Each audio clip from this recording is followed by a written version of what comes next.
O novo chefe da Red Bull já chega na equipe mudando totalmente a abordagem técnica. Vamos falar sobre isso, é muito interessante. Complementando as informações de ontem, hoje a Cadillac confirmou o interesse no Mick Schumacher. Após Mick Schumacher ontem falar da Cadillac, hoje a Cadillac fala sobre o Mick Schumacher. Lembrando que a Cadillac ano que vem vai ser a 11ª equipe de corrida na Fórmula 1 e está buscando 2 pilotos. Até o Verstappen entrou no meio dessa conversa dos pilotos da Cadillac falando sobre o Pérez. E Verstappen deu uma entrevista com a visão dele sobre a ordem das forças. Qual é a melhor equipe? Por que e como a McLaren evoluiu tanto ao longo dos anos e o que aconteceu para a Red Bull cair tanto de desempenho. É muito interessante essa entrevista aqui do Verstappen, eu vou complementar com informações técnicas para vocês. E a Mercedes fala sobre a sua parceria no fornecimento de motores para a McLaren, algo bastante interessante de analisar. De segunda a sexta-feira, as principais e mais relevantes informações da Fórmula 1, do paddock da Fórmula 1, para você, sem rumor, sem especulação e sem achismo. No final do dia, você tem encontro marcado aqui na telemetria. E os nossos vídeos e cobertura interativa da Fórmula 1 não são avulsos, tá? Cada vídeo complementa o outro, então é importante que você assista o vídeo publicado na segunda, na terça, na quarta, na quinta, todos os dias. Links no comentário fixado. Não perca, aqui você fica por dentro do que de fato acontece nos bastidores. E entende o que acontece na corrida.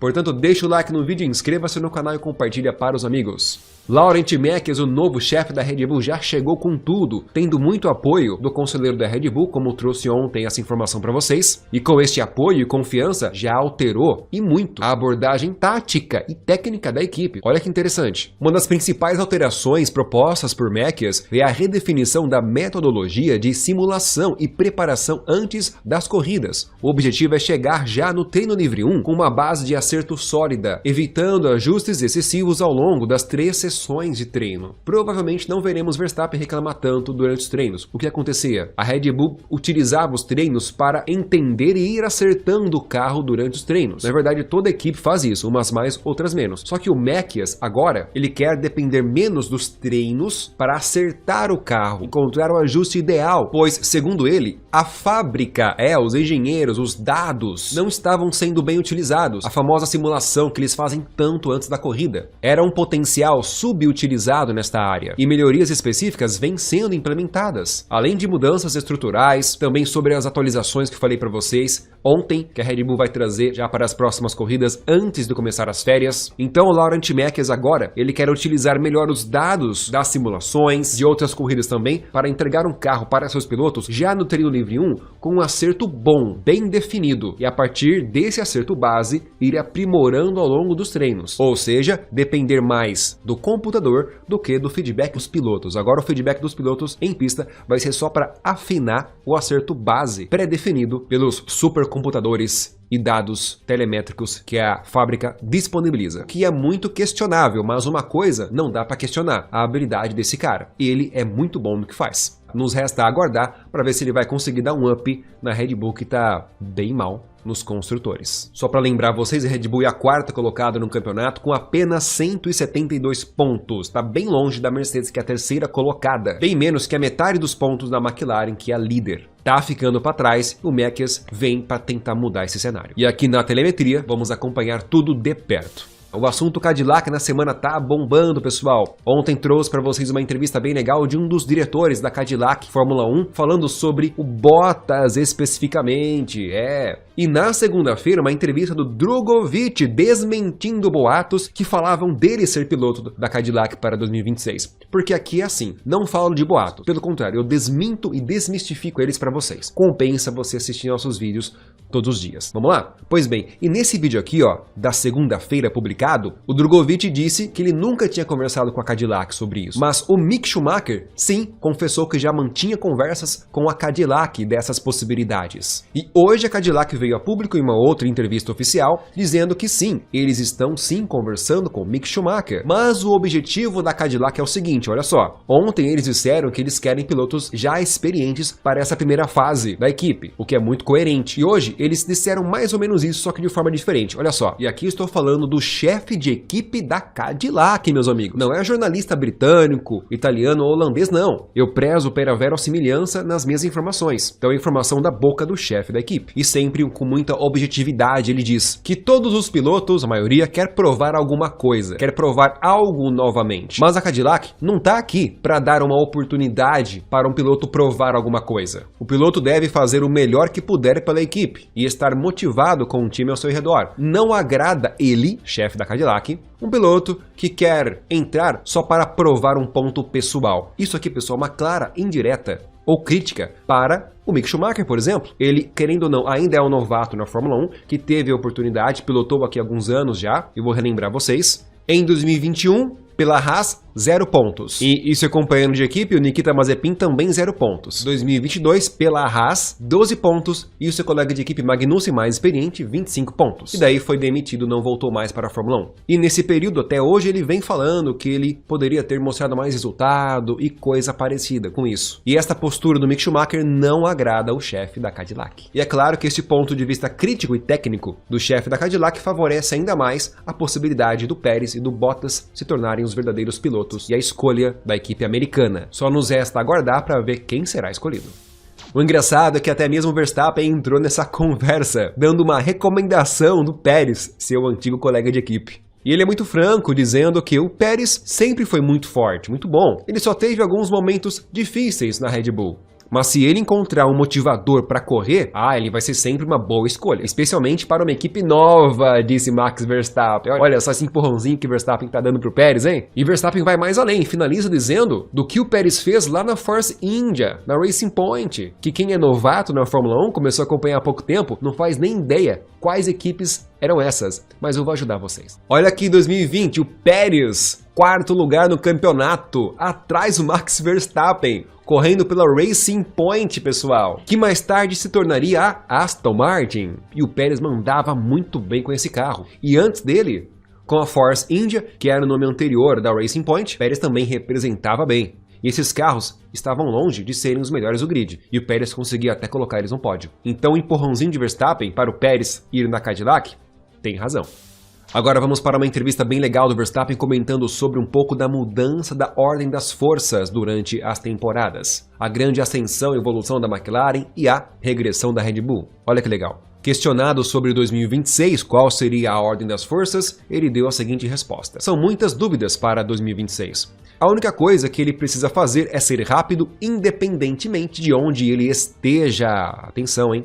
Mas olhando para o regulamento atual, 2023 a 2025, ninguém esperava que a McLaren se tornasse uma potência de repente. E o oposto aconteceu com a Red Bull. Tudo ocorreu muito bem desde o início das novas regras, 2022 em diante. Mas no final foi um pouco difícil para a Red Bull. E a equipe precisa descobrir o motivo, porque a equipe não evoluiu como os outros times. Então tudo muda muito rápido, destacou Max Verstappen. Mas por outro lado, 2026 vai ser completamente diferente. O carro vai ser diferente. É um recomeço. E ele finaliza citando o exemplo da geração do regulamento anterior. Por exemplo, vamos para 2019, que esse regulamento de 2019 terminou em 2021. A Red Bull, em 19, era a terceira força, muito longe da Mercedes que dominava. E a Ferrari estava tentando se aproximar da Mercedes. Em 2020, a Red Bull conseguiu superar a Ferrari decaiu muito, a Red Bull virou a segunda força, mas mesmo assim ainda muito atrás da Mercedes, mas estava chegando.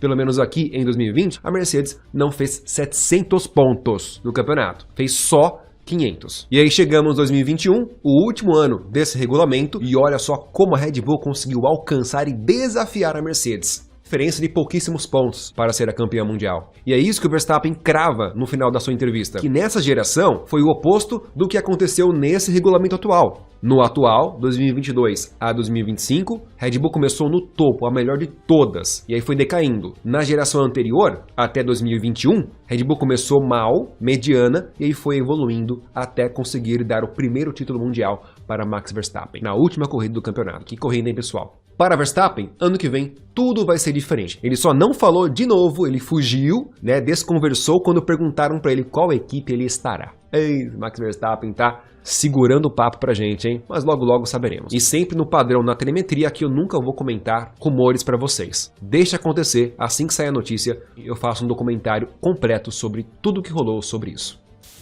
E para finalizar, uma entrevista bem legal do chefe da Mercedes. E esta colocação dele é muito interessante num ponto de vista técnico. Por quê, pessoal? A McLaren, este ano, ela é disparada a melhor equipe do grid. Mas o curioso nisso é que a McLaren usa o motor fornecido pela Mercedes. Ou seja, a McLaren é uma cliente, é uma equipe cliente da Mercedes. E isto vai um pouco na contramão do que é comum no entorno da Fórmula 1. Como que uma equipe que é cliente, que recebe o motor, consegue superar a equipe que fabrica o motor? Porque a fabricante fabrica o motor focado no projeto dela. E aí fornece o motor para a equipe cliente que tem que se virar para fazer o motor servir para eles. Só lembrando que o motor é exatamente o mesmo, tá, pessoal? Não tem diferença de potência ou coisa parecida, ok? A Fórmula 1 e a FIA é muito rigorosa nesse sentido, é o mesmo motor para eles. E às vezes essa parceria é tão forte que a equipe fabricante fornece, além do motor, a transmissão, que é acoplada ali no motor, e também até a suspensão traseira, obrigatoriamente tem que ser igual da equipe fabricante.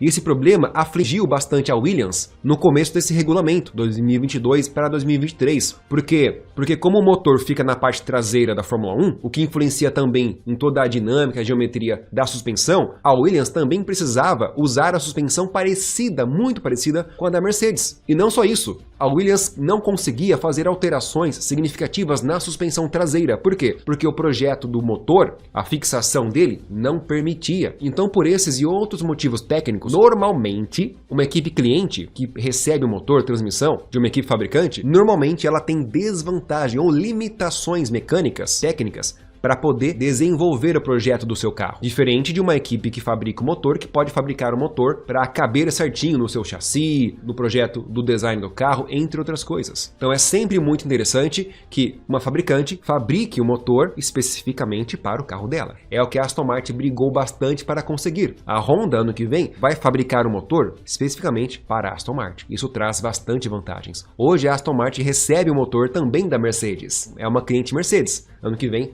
não vai ser mais cliente, vai ter seu próprio motor. E o chefe da Mercedes fala sobre isso, né? Ele faz uma piada, na verdade, dizendo que ele não foi inteligente em vender, né, assinar o acordo de fornecimento do motor da Mercedes, que é um motor muito bom, para a McLaren, lá em 2021. E ele comenta justamente sobre a grande evolução da McLaren, dizendo que há 3 anos atrás, ou 4 anos atrás, onde a McLaren estava? E eu mostro para vocês, 2022, ela era a 5ª colocada. Tava até pior que a Alpine, meus amigos. Pessoal, vocês estão tendo um vislumbre da grande evolução que a McLaren fez nesse regulamento? No primeiro ano, ela perdia até para a Alpine. E o Toto Wolff fala justamente sobre isso, que lá, há 4 anos atrás, a McLaren e seus pilotos estavam na 18ª colocação. Então eles trabalharam muito bem em termos de engenharia, e é por isso que o desempenho deles tem sido insanamente bom, especialmente em condições de pista quente. E por causa disso, ele não sabe se o acordo que a Mercedes fez com a McLaren foi a coisa mais inteligente que ele fez na vida. Disse e brincou